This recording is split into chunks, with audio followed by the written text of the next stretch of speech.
Vamos a hablar sobre fallas por carga dinámica o fatiga. ¿Qué significa tener una falla por fatiga? Si tenemos un elemento sometido a esfuerzos fluctuantes, es decir, lo doblamos hacia arriba, después aplicamos carga y lo doblamos hacia abajo, vamos a tener un esfuerzo fluctuante para este material. Creo que en su mayoría de las personas han tomado un alambre y sujetarlo por un extremo y con el otro extremo comenzarlo a desplazar hacia arriba y hacia abajo, y después de unas cuantas ocasiones logramos la fractura del material. Esto es lo que se llama falla por fatiga. Hemos o conocemos las fallas por carga estática. En las fallas por carga estática se aplica una carga al material y este falla, pero la carga se mantuvo constante una vez que se aplicó la carga. Entonces ahora nosotros, si hablamos de un material que está sometido a esfuerzos fluctuantes, la falla que presentará se llama falla por fatiga. ¿Cuál es la diferencia principal entre la falla por fatiga y la falla por carga estática? La magnitud. Los primeros problemas de falla por carga dinámica de fatiga se dieron debido a que se consideraron los factores de seguridad, es decir, la magnitud de las cargas, considerando que las cargas eran constantes. Si ustedes aplican la fuerza sobre el alambre y lo doblan y lo doblan y lo doblan, estamos de acuerdo que la fuerza que ustedes aplican es mucho menor que la fuerza necesaria para fracturar ese alambre. Por eso se aprovecha esa propiedad al realizar este proceso, porque con una fuerza pequeña de movimientos logramos fracturar algo que si lo quisiéramos fracturar aplicando una carga estática de tensión, tendríamos que ocupar demasiada fuerza para poderlo fracturar, fuerza que no tenemos con las manos. En cambio, la fuerza que se aplica fluctuando sí se puede fracturar la pieza. Esto comenzó cuando se encontraron accidentes de piezas que fallaban tanto en algunos ferrocarriles como en aviones, y se observó que, por ejemplo, en los aviones, el fuselaje del avión está sometido a esfuerzos de tensión-compresión. Cuando está en tierra, el avión está sometido a la carga de la atmósfera, pero la puerta está abierta, suben los pasajeros y las fuerzas externas e internas dentro del avión se mantienen constantes. Una vez que toma altitud, se sellan las puertas y la presión atmosférica disminuye radicalmente, de tal manera que ahora el avión está sufriendo un esfuerzo donde está el aire comprimido dentro de él y hace que se expanda un poco el avión. Es una expansión mínima, pero esa expansión mínima, al el avión aterrizar, volverse a elevar, realiza un viaje, vuelve a aterrizar, se vuelve a elevar, se vuelve a aterrizar, comienza o comenzó a fatigar algunas piezas del avión, lo que terminó siendo varios accidentes aéreos, y en consecuencia se enfocaron al estudio de ver qué piezas habían fallado y cómo es que habían fallado.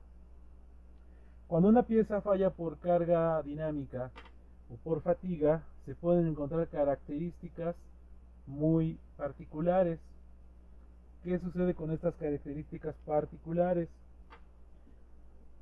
Estas características particulares se observan al analizar la pieza fracturada.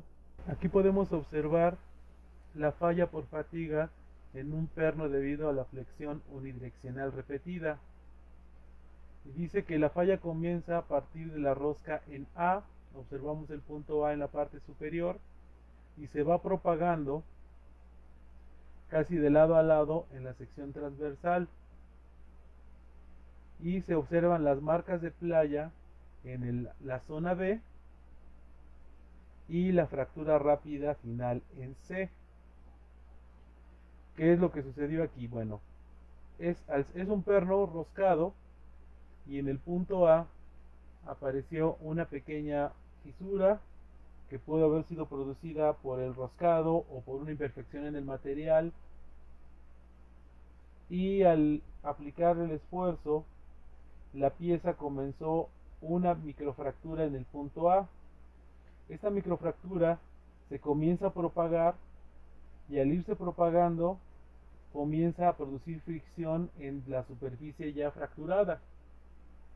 Esa fricción y ese rozamiento de la superficie fracturada se va incrementando la fractura, y es lo que produce lo que le llaman las marcas de playa, que son las líneas semicirculares que aparecen en la zona B. Estas líneas semicirculares son características de la fractura por fatiga. Y por último encontramos en la zona C, que es donde ya se terminó por fracturarse el material.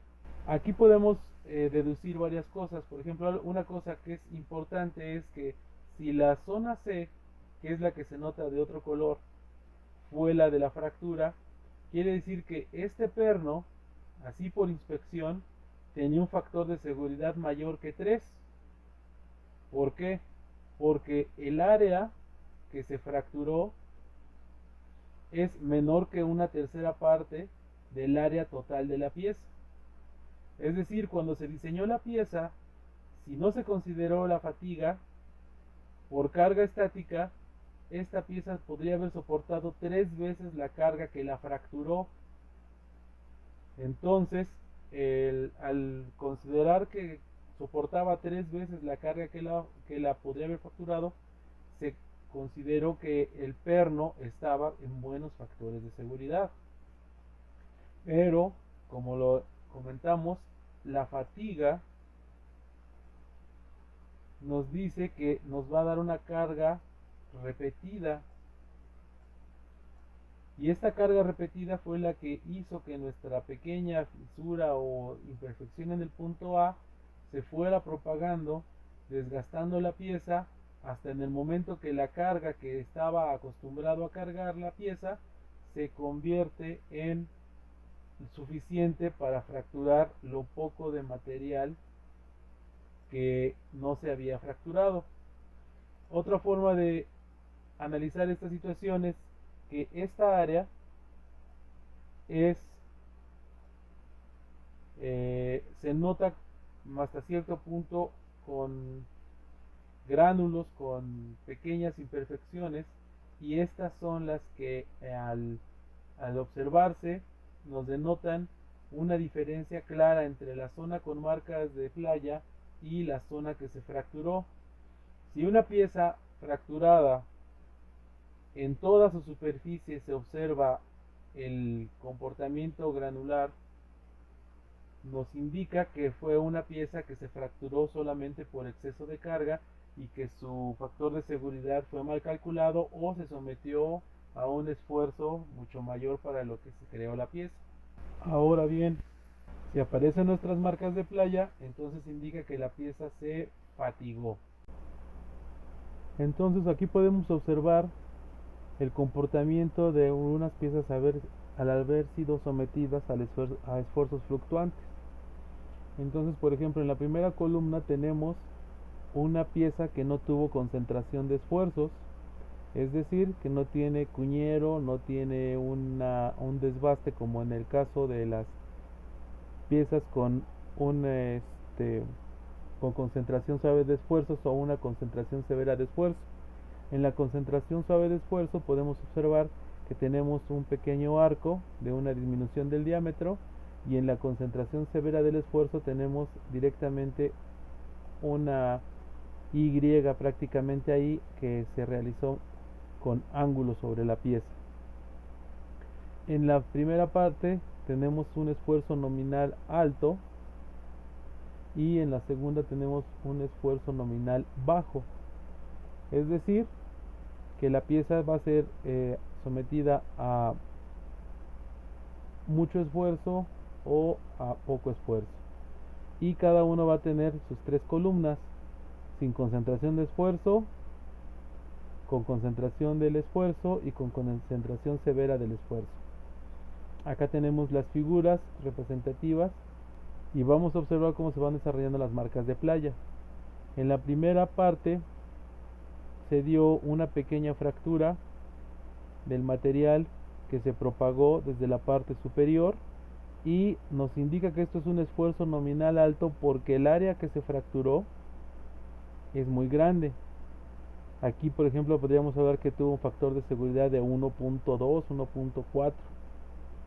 Cuando tenemos una concentración suave del esfuerzo, se incrementa nuestras marcas de playa, y observamos este doble círculo es el que nos indica que se partió en el centro, y tenemos el diámetro externo y el diámetro interno, que corresponden aquí el diámetro externo y el diámetro interno. Con la concentración severa de esfuerzo tenemos un comportamiento similar, pero acá se pueden observar que hubo crecimientos en 3 puntos de la propagación de la fractura. No se dio solamente en uno, como en los dos casos anteriores. Para el caso del esfuerzo nominal bajo, observamos que el área de fractura final es muy pequeña. Esta área de fractura final, al ser pequeña, nos indica que tenía un factor de seguridad grande de haberse hablado únicamente de cargas estáticas. El área de fractura fue pequeña, entonces aquí hablamos de que si hubiese sido una carga estática, el factor de seguridad aquí habría sido como de 5 o de 6, al menos 4 veces esta área. Con la concentración de esfuerzo suave y con la concentración severa del esfuerzo, aquí observamos que al final fueron orillando nuestras marcas de playa hasta disminuir el área y que se fracturara la pieza de forma gradual, y formando aquí una pequeña área casi circular. Ahora, hablando de un perfil de sección transversal rectangular, acá estábamos en esta sección hablando de sección transversal circular, y en el siguiente renglón tenemos una sección transversal rectangular, es decir, una solera, por ejemplo, y aquí nuestra falla comienza en el extremo superior, y en el caso de la concentración suave del esfuerzo tenemos dos inicios, uno en la parte superior y otro en la parte inferior izquierda, y para el caso de la concentración severa del esfuerzo la falla comenzó todo alrededor, y por eso se fue avanzando hacia el centro. La parte gris es la parte que se fracturó en el último momento, en el último esfuerzo. En el caso de esfuerzos nominales bajos, nuevamente nuestra área de fractura es pequeña y nuestras marcas de playa cubren una mayor área. Aquí podemos observar también que en esta concentración suave de esfuerzo se dieron dos inicios, uno principal y un secundario en la pared izquierda de nuestra pieza. Continuando con el esfuerzo nominal bajo, en esta área sección rectangular con una concentración severa del esfuerzo, también observamos que la fractura comienza en toda la sección que está con el la concentración de esfuerzo severo, y el área es pequeña porque seguimos con un esfuerzo nominal bajo. En el tercer renglón podemos observar ahora qué sucede si tenemos un barreno al centro. Aquí podemos observar que las fracturas comenzaron en la parte superior cerca del extremo, y aquí en la parte inferior un poco más arriba del extremo inferior. Estas concentraciones de esfuerzo, pues claro que fomentan más nuestra fractura, nuestra microfractura y su crecimiento para formar nuestras marcas de playa. Se refiere a marcas de playa porque cuando llegan las olas del mar en la playa forman unas pequeñas ondulaciones en la arena, entonces por eso se les llama marcas de playa a estos elementos. Aquí estábamos hablando de piezas sometidas a tensión-tensión o tensión-compresión. ¿Qué elementos pueden estar sometidos a tensión-tensión? Por ejemplo, unos tirantes de un puente. En el caso de los tirantes de los puentes, cada vez que pasa un camión, los tirantes sufren tensión. Deja de pasar el camión y solamente dejan la tensión de la masa del cable y la del puente, pero cada vez que pasa un nuevo transporte más pesado, somete esa pieza a tensión-tensión. Si hablamos de una pieza de tensión-compresión, podríamos pensar en un vástago de un pistón neumático o un pistón hidráulico. Esos, si ponemos atención, están sometidos a esfuerzos de tensión y compresión. Toman una pieza, la pueden presionar y cuando regresan a su posición anterior sufren otro esfuerzo diferente. Es decir, en un momento la pieza está a tensión y después se encuentra a compresión. Por eso son los esfuerzos tensión-compresión y tensión-tensión. Para ambos se tiene este comportamiento de nuestras piezas. En la siguiente sección hablamos de flexión unidireccional. Como comentaba con el alambre, es que sería solamente doblar en un sentido y enderezarlo y dejarlo en la misma posición. Esto lo podríamos observar con los rieles del ferrocarril. Pasa ferrocarril sobre el riel, pandea la viga o en este caso la vía del tren, y una vez que deja de pasar el tren, la viga regresa a su posición original. Entonces solamente está flexionando en una dirección. Pasa el tren, se flexiona, se quita el tren, se quita la flexión. Y aquí podemos observar también cómo se van a suscitar nuestras marcas de playa en las diferentes secciones y con las mismas consideraciones de esfuerzo nominal alto y esfuerzo nominal bajo, la concentración de esfuerzo severo, la concentración de esfuerzo suave,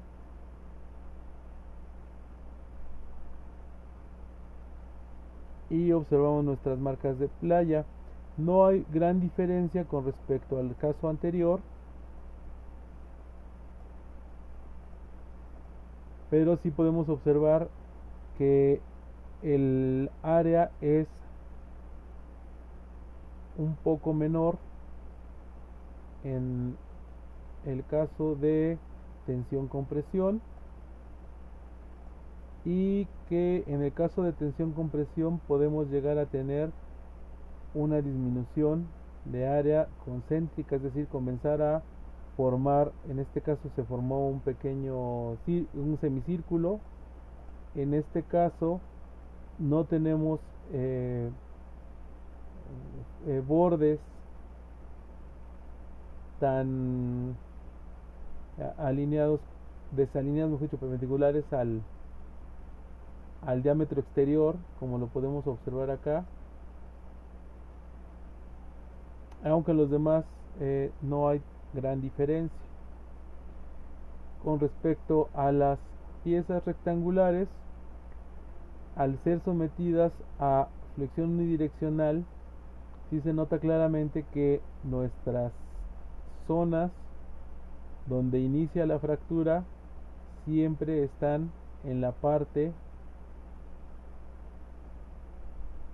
donde se está aplicando la flexión unidireccional, ya que suponemos aquí que la carga viene de arriba hacia abajo y la parte superior es la que siempre se está sometiendo a tensión.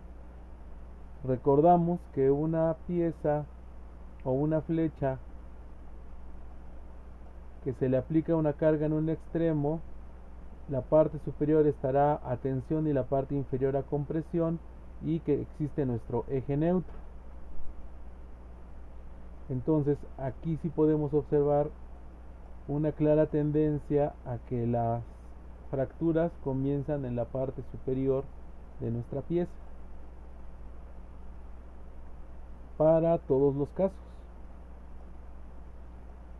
Seguimos poniendo atención a que nuestra área de fractura final es mayor cuando el esfuerzo nominal es alto y el área es menor cuando el esfuerzo nominal es bajo. También tenemos el comportamiento de flexión invertida. Esto es lo más parecido a los esfuerzos que realizamos cuando tratamos de romper un alambre al doblar y desdoblar. Y aquí observamos que nuestras fracturas y marcas de playa se dan tanto en la parte superior como en la parte inferior. Nuestras piezas tienen la posibilidad de comenzar su fractura tanto desde la parte superior como de la parte inferior, ya que el esfuerzo de flexión invertida está sometiendo por un momento la parte superior a tensión y después a compresión, y luego la parte inferior por un momento a tensión y por otro momento a compresión. Entonces, para estos casos comienzan nuestras fracturas tanto en la parte superior como en la parte inferior, y nuevamente la magnitud del área de fractura se ve afectada por el esfuerzo nominal alto, que son para estos tres casos, y un área menor para las fracturas con esfuerzo nominal bajo.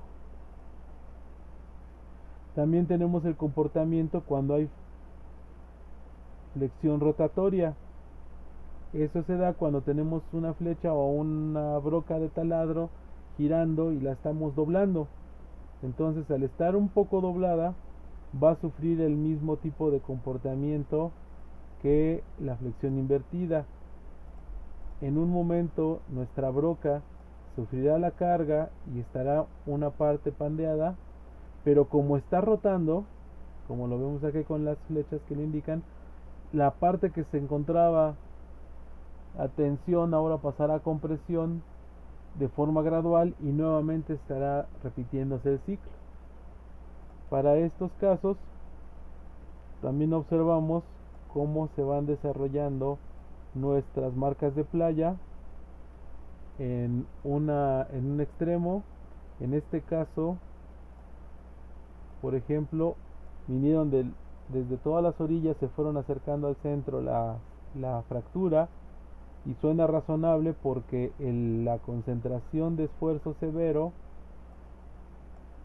como se denotaba en esta figura,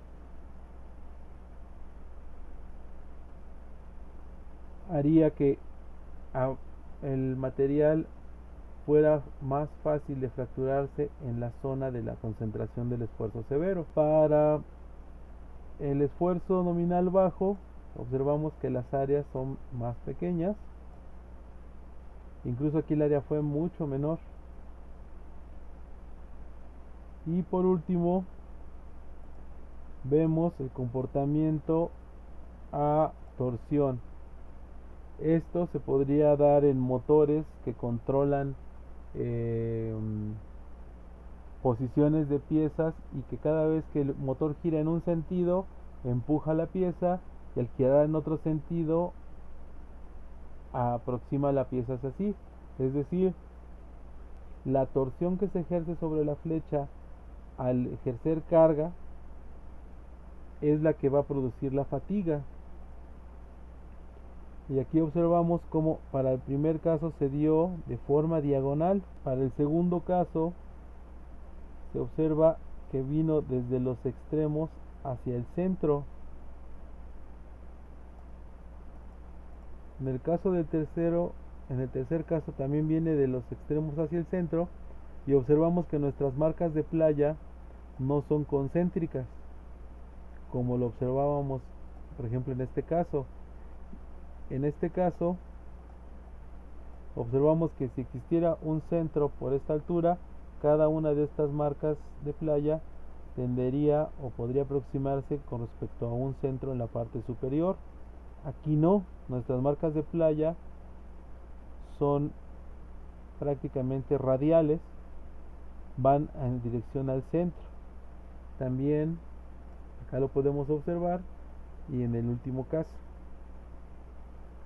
De tal manera que las fracturas producidas por las cargas dinámicas hay que considerarlas dentro del diseño mecánico para evitar accidentes y evitar la falla de la pieza, la falla catastrófica en la que se rompe por completo nuestra pieza. Acá podemos observar otra pieza cómo se fracturó, cómo la fractura inició en el punto B hasta concluir en el punto C. Entonces estaba sometido a un esfuerzo nominal bajo.